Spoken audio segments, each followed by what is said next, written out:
के एक्सिडेन्टमा सेवा के लामाले स्टिलको ग्लोभ्स लगाइसक्यो। ग्लोभ्स खोइ भन्दै थियो, सेफ्टी भएन भन्दै थियो। यी सेफ्टी ल स्टिलको ग्लोभ्स अब चाहिँ अब याद गर्नु पर्यो, यो हाम्रो स्टिलको हाम्रो चाहिँ यो के हो, बुचडी ग्लोभ्स यो।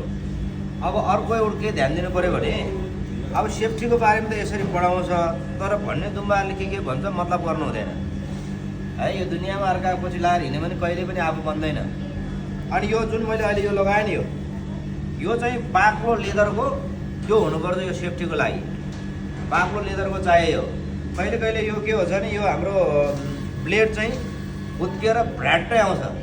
त्यो बेलामा केही गरी काटिहाल्यो भने त्यो छालाको बाहिरको त्यो लेदर मात्रै काट्नु पऱ्यो, छाती नै भ्ल्याट्टै काट्यो भने सकेन हो। त्यो सेफ्टीको लागि चाहिँ यो कहिले कहिले इमर्जेन्सी मेसिन भने त्यस्तै हो।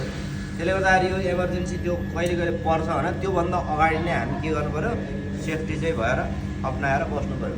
त्यसले गर्दाखेरि यो बाक्लो खाले लेदरको यसरी छाती सुत्दै यसरी सबै ढाक्ने, अनि केही गरी फुत्केर काटिहाल्यो भने पनि के गर्नु पऱ्यो, त्यो मात्रै काट्यो, छाती नकाट्यो। त्यति सेफ्टी चाहिँ हुनुपर्छ यो।